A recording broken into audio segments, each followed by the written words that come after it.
itu akan besok dibuang oleh Allah, dikeluarkan dari sorga, dimasukkan neraka.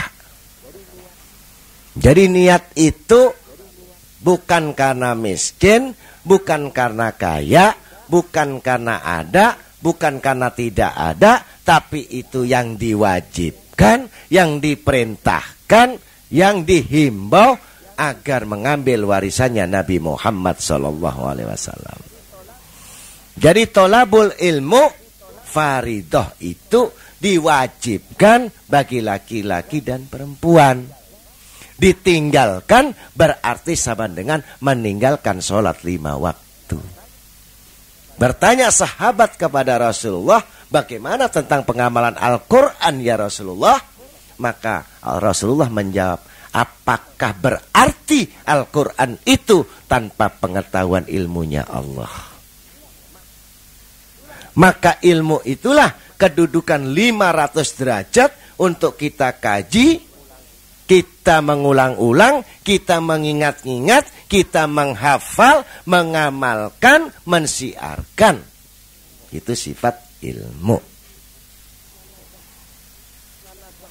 Bukan karena sembahyang, bukan karena bodoh, bukan karena malas, bukan karena zikir, bukan karena doa, itu yang namanya ilmu. Ilmu itu adalah pemahaman. Ilmu itu pengetahuan, pengertian.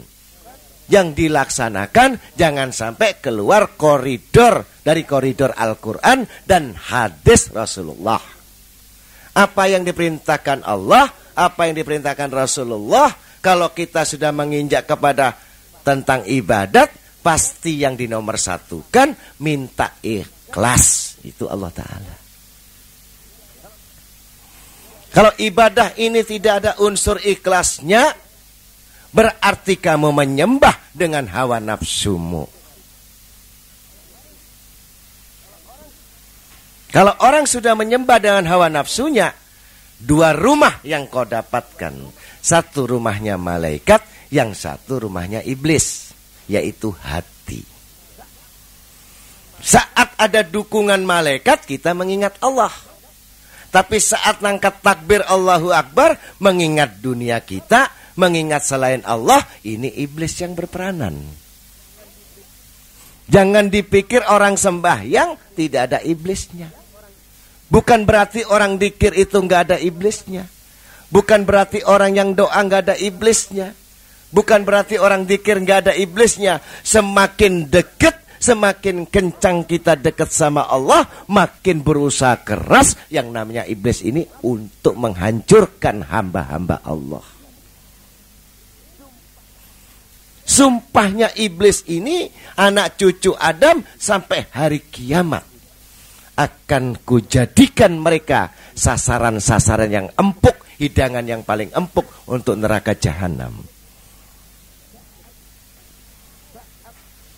Saat menuntut ilmu, didorong iblis. Berangkatlah kamu menuntut ilmu. Dengarkan kamu menuntut ilmu. Tapi saat untuk mengamalkan, saat untuk melaksanakan, saat untuk menjalankan, saat untuk menunaikan, di situ iblis peranan, jangan kau laksanakan.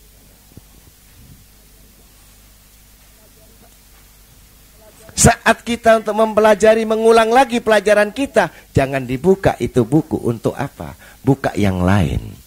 Ini yang namanya perbuatan iblis untuk supaya tidak mengaktifkan kita agar kita tidak beriman kepada Allah Subhanahu wa Ta'ala. Kalau sudah ikhlas, di sini baru iblis tidak akan bisa berbuat apa-apa. Begitu mau mendekat, begitu mau dia mengganggu, terbakar terlebih dahulu. Karena ikhlas ini adalah wilayahnya Allah Subhanahu wa Ta'ala. Maka dikatakan Qul huwallahu ahad tadi dinamakan suratul ikhlas. Kenapa? Orang yang selalu mengingat Tuhannya, yang selalu mengingat Allah, yang selalu beribadat kepada Allah, yang selalu banyak mengenal Allah, mengingat Allah, dan mendekat diri kepada Allah, pasti itu adalah yang ikhlas. Kalau sedikit ibadahnya, saya mengatakan ikhlas, itu pasti bohong. Sedikit dia ibadatnya, sedikit ilmunya, sedikit dia puasanya, sedikit ngajinya, dia ngomong ikhlas, mustahil. Sebab ikhlas itu adalah dorongan dari kata-kata inna, sungguh-sungguh. Menumbuhkan sesuatu perbuatan yang betul-betul mendatangkan rasa keimanan, itu harus ada dorongan. Ada sponsor, ada satu kekuatan, inna, sungguh-sungguh. Itu merupakan sumpah. Sungguh. Itu sumpahnya Allah. Innallaha, sungguh-sungguh Allah menetapkan. Jadi orang yang berhadapan dengan Allah, orang yang mengerjakan ilmu untuk di jalan Allah, harus mempunyai aturan sungguh-sungguh. Tidak setengah, tidak seperempat, tidak 10%. Sampai siapapun dikalahkan karena cintanya kepada Allah, untuk mendatangkan puncak dari keikhlasan. Nah ini, bab ikhlas ini mudah diucapkan tapi berat dijalankan. Ada orang kalau soal puasa sanggup, soal ibadah 1000 rakaat sanggup, saat baca Quran 30 juz sanggup, saat dia zikir 1000 sanggup. Tapi kalau sudah bicara uang, untuk mengeluarkan, dia mikir 100 kali.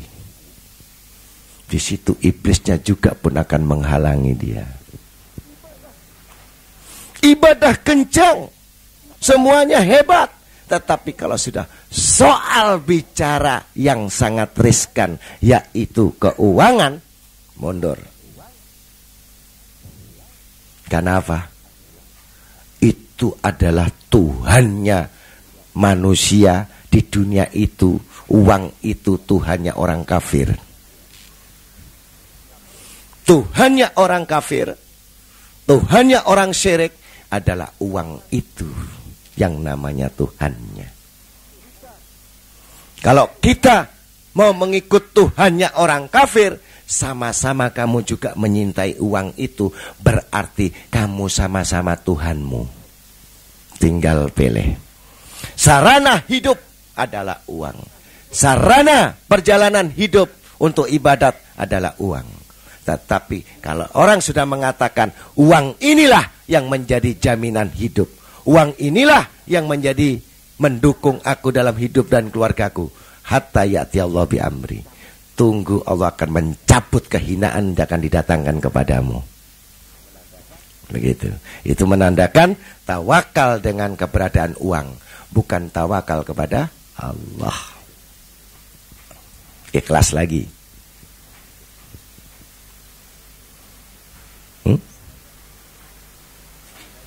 Kalau yang ibadah banyak utangnya, yang kelihatan utangnya. Kalau orang banyak masalahnya, ibadatnya yang kelihatan masalahnya.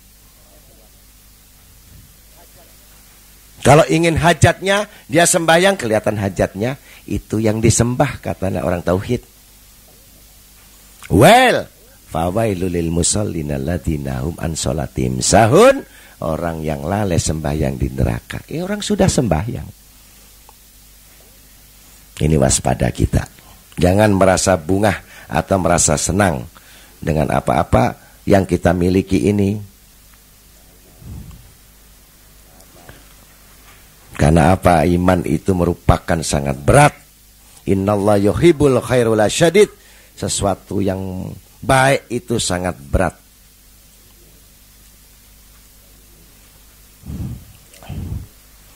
Ma'asyiral muslimin rahimakumullah. Satu riwayat lagi saya ceritakan. Di mana manusia itu dua orang. Dua orang ini sama-sama wali Allah.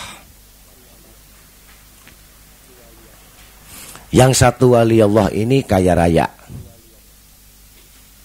Kaya raya. Rumahnya penuh dengan gelas emas, piring emas, tekonya emas. Asal istrinya jangan emas begitu aja. Ya. Semua emas. Kemudian mempunyai adik juga seorang wali. Tiap hari jangankan punya rumah, rumah juga ikut orang. Tiap hari dia mancing ikan. Mancing ikan. Ini bab ikhlas ini. Begitu dapat ikan sampai 10, dia nggak ambil semua. Diambil ikan yang paling kecil, yang sisanya dibagikan. Masya Allah orang ini sudah. Setiap hari dia hanya makan satu ini. 24 jam yang namanya wali ini tadi, si adiknya ini nggak pernah tidur. Dilihat tengah malam, dia punya santri 5 melihat ibadatnya terus. Sambil menangis menggeru-geru kepada Allah. Masya Allah, ahli ibadahnya seorang wali Allah ini. Sebaliknya, yang kaya tadi ini dihibur dengan selir-selir permaisuri, dikipasi dengan danyang yang cantik-cantik. Wah, ya, dengan piring hidangan segala buah semua ada di sekitarnya, nggak ada yang terlewatkan.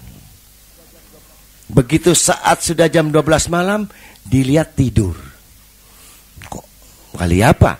Tidak sembahyang malam. Satu hari, adiknya ini mempunyai teman sama-sama mancing, mau datang ke kota. Sampaikan, kata adiknya ini, salam saya kepada kakak saya. Dan nanti saya butuh apa nasihatnya beliau kepadaku, kata si adiknya ini. Berangkat yang namanya temannya ini untuk bawa salam. Begitu sampai di negara Syam ini, dilihat mana ada rumahnya wali Allah besar begini. Dijaga satpam. Dijaga satpam. Kalau sekarang itu satpam harus lewati birokrasi ya. Mau ketemu siapa? Masa sih ini rumahnya kakaknya ini? Kenapa harus kasih salam? Begitu hatinya gundah gulana, apa betul ini seorang wali Allah? Katanya adiknya tadi, ini seorang wali Allah. Masuklah. Dilihat tambah kaget. Tambah? Kok banyak di situ makanan, tekonya emas, gelasnya emas, dan rokoknya sudah pokoknya berhamburan. Rasanya kalau kehidupan glamor. Kok nggak ada dilihat yang didengarkan ilmu? Kok tamu simpang siur? Tidak seperti adiknya yang kelihatan nangis-menangis terus-menerus di dalam sembahyangnya. Ma'asyiral muslimin rahimakumullah. Pandangan lahiriah bahwa yang buruk adalah orang yang kaya ini, yang baik adalah yang ibadat tadi. Begitu menghadap sama kakaknya, belum ngomong. Waalaikumsalam. Saya terima salam dari adik saya. Sampaikan kembali nasihat saya sama adik saya. Jangan mikirkan dunia. Itu adik saya itu gila sama dunia. Tolong kamu pulangkan. Kaget yang namanya temennya ini. Dunia dari mana? Uang aja nggak megang. Ya. Makanan aja sisanya. Piringnya itu pun pinjam. Kenapa dikatakan ahli dunia? Apa yang ngomong ini nggak salah? Agak tersinggung yang namanya temannya tadi. Seharusnya yang bicara begini adalah adiknya negur dia. Karena dia kehidupannya sudah melampaui batas dengan kemewahannya itu. Tapi kenapa ini? Kok justru dia yang menegur adiknya yang dalam kemiskinan? Tidak adanya apa-apa dibilangkan keduniawian. Di sini letak hikmah itu. Sambil dongkol, pulang nggak pamit. Sampailah pulang, sampai ke tempat adiknya, di tempat pancing lagi. Yang menangis terus-menerus. Setiap dapat 10, dikasihkan 9, diambil yang paling kecil. Ya kalau pas kecil ini nggak gatul. Kalau yang ikannya gatul yang dimakan, apanya jadi teri. Di situ diberikan semuanya. Sambil meneteskan air mata, pucat, kurang makan, kurang tidur, dan puasa terus yang hari. Maka disampaikan datang, bagaimana? Sudah ketemu kamu dengan kakak saya. Mukanya sambil dongkol yang temannya ini. Apa kamu gak keliru kakak kamu itu seorang wali? Seorang ulama besar. Seharusnya kakak kamulah yang harus cium tangan kamu karena kejuhutan kamu ini. Kewaroan kamu inilah, maka dia harus menghormati kamu. Tapi kenyataannya justru kamu kok menghormati kakakmu. Apa katanya? Saya sudah sampaikan salam. Tapi yang kedua ini sangat berat aku untuk menyampaikan kepadamu. Sebab itu bagiku adalah penghinaan yang luar biasa. Bagiku adalah satu kecelakaan yang paling besar. Musibah yang paling besar apabila kalimat kata-kata ini kusampaikan kepada kamu. Sebab apa yang diucapkan tidak sesuai dengan yang mengucapkan. Kata-katanya tidak sesuai dengan keadaannya. Kalimatnya tidak sesuai dengan keberadaannya. Tapi justru kalimat itu ada saya simpan di dalam diriku ini. Jangan sampai aku sampaikan kepada kamu. Mungkin kamu akan sakit hati. Aku khawatir kalau kau sakit hati, dia akan dicopot sama Allah kekayaannya. Dia akan dihinakan oleh Allah. Karena engkau adalah seorang aulia. Engkau adalah wali Allah yang dikasih Allah. Menurut temannya. Sampaikanlah yang kedua, apa nasihat beliau? Saya minta kau sampaikan kepadaku, katanya, agar kau menyampaikan nasihat ini. Maka dengan berat hati yang namanya temannya ini menyampaikan kalimat-kalimat yang berat itu, dia mengatakan bahwa kakakmu telah mengatakan dengan satu penghinaan bahwa kamu itu 24 jam hanya memikirkan urusan dunia. Jatuh langsung sungkur, yang namanya adiknya menangis terguguk-guguk. Terguguk-guguk.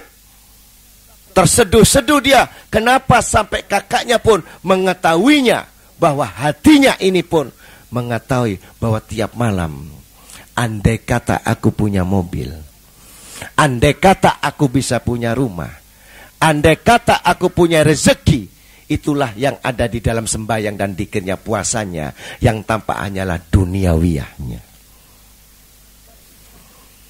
Aku makan ikan ini, hai temanku, bukan karena keikhlasanku, tapi karena hukum dari Allah agar untuk menjadi seorang wali, maka aku tekankan keinginan hawa nafsuku ini bukan karena ikhlas. Masih terpancang pada hukum bahwa 10 ikan ini, satu yang kecil ini yang aku makan. Padahal aku hatiku ingin makan yang besar. Diketahui oleh kakakku.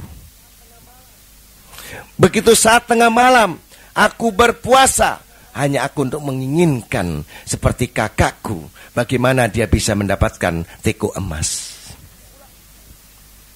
Begitu pula ibadahku ini. Semua ibadahku ini adalah pencurinya Allah, ya aku ini. Sebab aku tidak pernah menyempurnakan rukuk dan sujud. Rukuk karena dunia, sujud karena angan-angan. Ibadah karena dunia, ibadah karena harta, ibadah karena jabatan, ibadah karena kekuasaan. Dihina oleh Allah Subhanahu wa ta'ala. Makin susah dan makin sedih, makin hina di hadapan Allah. Itu pun cuman capek yang didapatkan ibadatnya itu bukan karena Allah Subhanahu wa ta'ala. Sedangkan kakakku di kanan kirinya, di hadapannya berlimpah emas berlian, berlimpah dengan uangnya, berlimpah dengan kesenangan, tidak menyentuh hatinya sama sekali dibandingkan nanti dengan surga. Dia tidak berharap apa-apa yang di hadapannya. Satu pun tidak disentuh dengan kakakku, sedangkan aku, walaupun aku tidak menyentuh, karena tidak ada, karena aku mengharapkan agar itu aku dapatkan. Sesuatu yang mengangan-angan yang tidak ada, syirik yang tak tampak. Sesuatu yang diinginkan kekuasaan di dunia ini, bukan karena Allah, semuanya ini akan dijadikan amal ibadah kita ini jadi kain gombal kelak. Ya Mu'ad bin Jabal, sampaikan kepada umatku, ibadah bukan karena Allah, ibadah bukan karena aku, ibadah karena yang lainnya. Maka lemparkan semua amal ini ke mukanya semuanya, dan benamkan dia bersama dengan besi-besi panas. Masya Allah, ini bab ikhlas ya. Kita belajar pelan-pelan agar kita tidak seperti itu. Apa yang kau tangiskan tengah malam ya seorang wali Allah? Kau tahu aku menangisi, aku menyesal hidup ini. Kenapa doaku tidak dikabul-kabulkan Allah, sampai aku punya sangka buruk sama Allah. Allah tidak adil di hatiku. Kafirlah sudah diriku dan sembahyangku. Itu diketahui oleh kakakku yang kasyaf, yang ma'rifat, yang mengetahui yang tersembunyi. Maka disitulah para hadirin, kita harus sadar bahwa kefakiran itu, kemiskinan itu tanpa didasari dengan kesabaran, didasari dengan betul-betul keimanan, akan terjerumus ke dalam kesesatan-kesesatan. Ma'asyiral muslimin rahimakumullah. Dengan adanya pengertian ini, agar kita jangan sampai enggak ikhlas. Ya. Jadi ikhlas itu ada atau tidak ada sama. Bukan karena siapa-siapa, bukan karena si fulan bin fulan, bukan karena si satu dan yang lain, tetapi ikhlas itu berdasarkan kemampuan kita berpikir satu sama lain. Dan jangan sampai sakit menyakiti. Kalau orang menyakiti, berarti dia tidak ikhlas. Sesuatu yang iri berarti belum ikhlas. Sesuatu yang dengki berarti belum ikhlas. Itu kuncinya. Maka man ada mukminan faqad adani, wa man adani faqad adallahu ta'ala, wa man adallahu ta'ala falyatabau maq'adahu minan nar. Jadi barang siapa yang menyakiti hati seorang mukmin atau orang yang beriman, maka sungguh dia telah menyakiti hati saya, kata Nabi Muhammad SAW. Dan barang siapa yang menyakiti hatiku, kata Nabi, maka sungguh dia telah menyakiti Allah Ta'ala. Kalau sudah menyakiti Allah Ta'ala, berarti disediakan tempatnya yang jelas api neraka. Ini modal ikhlas ini mempunyai jaringan-jaringan yang luas, yaitu kita nggak boleh dengki sama orang, kita nggak boleh iri sama orang, kita nggak perlu cemburu sosial sama orang, kita nggak perlu perhatikan kekayaan orang, kita nggak perlu melihat hebatnya orang, tetapi kita atur diri kita dan keluarga kita. Insya Allah maka kita apa yang kita perbuat, kita lakukan, maka kita ikhlas. Jangan kalau ibadah rame-rame banyak, kalau di rumah sendirian itu tidur melulu, itulah cirinya orang ibadah munafik. Orang munafik itu kalau orang banyak rajin, kalau banyak orang dia sergap, nomor satu kalau perlu di depan. Tetapi kalau kesendirian dia sangat malas dan bodoh. Maka disitulah ciri khas orang munafik. Lebih amis kuburannya daripada orang kafir, dan lebih jahat lagi daripada orang Islam, yaitu masuknya di neraka jahanam kelak. Na'udzubillahi min dzalik. Apabila datang nanti hari kiamat, maka orang-orang yang dianiaya bergantung pada orang yang menganiaya. Jadi orang yang menganiaya nanti akan menuntut sama yang menganiaya. Jadi kamu dianiaya, dia akan menuntut kamu dan kamu tidak akan bisa masuk surga, dikeluarkan dari surga sebelum kamu dapat izin yang kamu aniayai. Kalau kau sakiti hatinya orang itu sebelum kau minta ampun kepada dia, maka orang itu pun akan menyeret kamu. Seharusnya dia masuk neraka, kedudukan neraka itu dimasukkan, digantikan kamu karena kamu pernah menyakiti hatinya. Masya Allah. Maka untuk itulah ikhlas ini merupakan satu pokok persoalan yang sangat besar, yang mempunyai hubungan keterikatan yang sangat besar terhadap ibadat kepada Allah, terhadap hubungan dengan manusia, agar kita jangan sampai satu sama lain tidak halal menghalalkan, tidak ikhlas mengikhlaskan, akan berakibat fatal kelak besok di hari kiamat, yaitu di tempat neraka. Yang harusnya masuk surga diseret sama yang disakiti tadi, yang kamu aniaya, sehingga yang teraniaya tadi ini digantikan masuk ke tempat kedudukan kamu yang di surga. Ma'asyiral muslimin rahimakumullah, mudah-mudahan dengan pengajian ini kita memahami betapa pentingnya tentang keikhlasan kita kepada Allah, agar kita jangan sampai dimusuhi atau memusuhi, menganiaya atau teraniaya atau dianiaya. Karena antara aku, kata Nabi, dan Tuhan adalah adil hukumnya. Rasul wa ilahiyah, Allah dan Rasulnya selalu menetapkan hukum yang adil dan bijaksana, dan merupakan kemurahan-kemurahan yang diberikan agar kita bisa mencapai tujuan-tujuan yang dapat ridhonya Allah Subhanahu wa ta'ala. Seorang sahabat bilang, saat bersama Rasulullah di kediaman Abu Bakar Siddiq di Mekah, tiba-tiba ada orang yang mengetok pintu, maka keluarlah. Kiranya dia adalah seorang laki-laki Nasrani, sambil berkata, menanyakan apakah di sini rumahnya Muhammad bin Abdullah. Maka dia saya persilahkan masuk. Orang Nasrani ini berkata, hai Muhammad, engkau mengira mendakwahkan bahwa diri kamu adalah Rasulullah. Kalau engkau benar-benar demikian, maka tolonglah aku terhadap orang-orang yang menganiaya aku. Nah, ini orang Nasoro saja masih minta tolong kepada Rasulullah. Asal dia bertamu sama kita, agamanya kafir kek, agamanya Buddha kek, agamanya Hindu kek, yang penting kamu silahkan masuk, beri makan, beri minum. Jangan melihat agamanya. Hakikat manusia, rohnya ini semua Islam. Manusia ini sejaman dengan Nabi ini, rohnya ini Islam.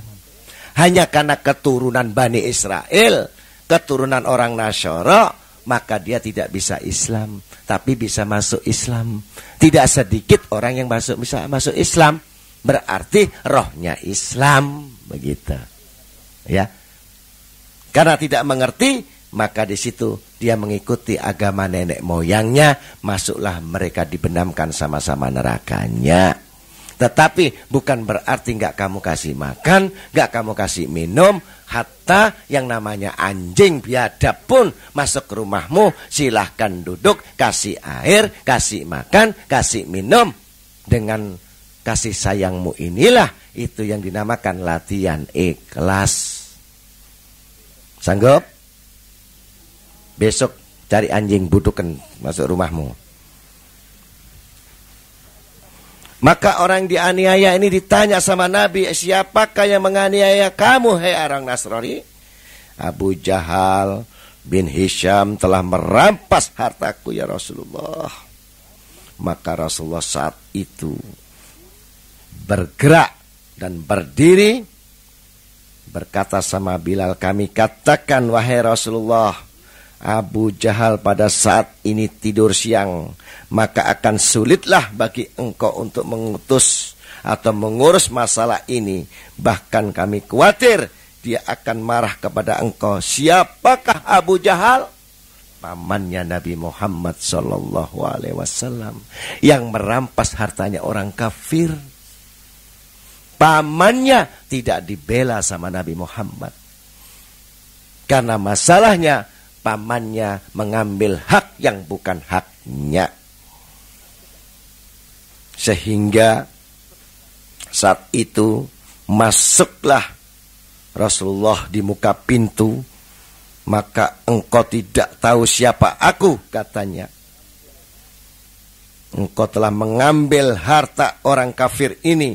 Kembalikan harta itu kepadanya, kata Rasulullah SAW dengan tegas dan adil dan bijak, dengan penuh kewibawaan untuk mengambil harta orang itu. Kembalikan ya Ami, pamanku Abu Jahal, kepada orang kafir itu. Engkau telah mengambil harta itu. Adakah hanya karena ini, ya Rasulullah, engkau datang kepadaku, kata Abu Jahal. Betul, karena aku datang kepadamu hanya mengambil hak daripada orang kafir itu, untuk supaya dikembalikan. Kalau sekiranya engkau hanya urusan ini, tentu saya kembalikan harta itu kepadanya. Tetapi kalau urusan yang lain, jangan engkau panjangkan kata waktu. Akan tetapi berikanlah harta itu kepadanya, keluarkanlah semua harta yang saya ambil dari orang ini dan kembalikan kepadanya. Maka Nabi bertanya, hai orang Nasrani, apakah telah cukup semua yang dikembalikan oleh pamanku Abu Jahal? Jadi pamannya sendiri pun sampai segan kepada Nabi Muhammad. Karena siapakah Nabi Muhammad yang begitu sampai diwibawanya? Karena kejujuran dan keikhlasannya itulah Allah menolong bagi orang-orang yang ikhlas. Mukhlisina lahuddin.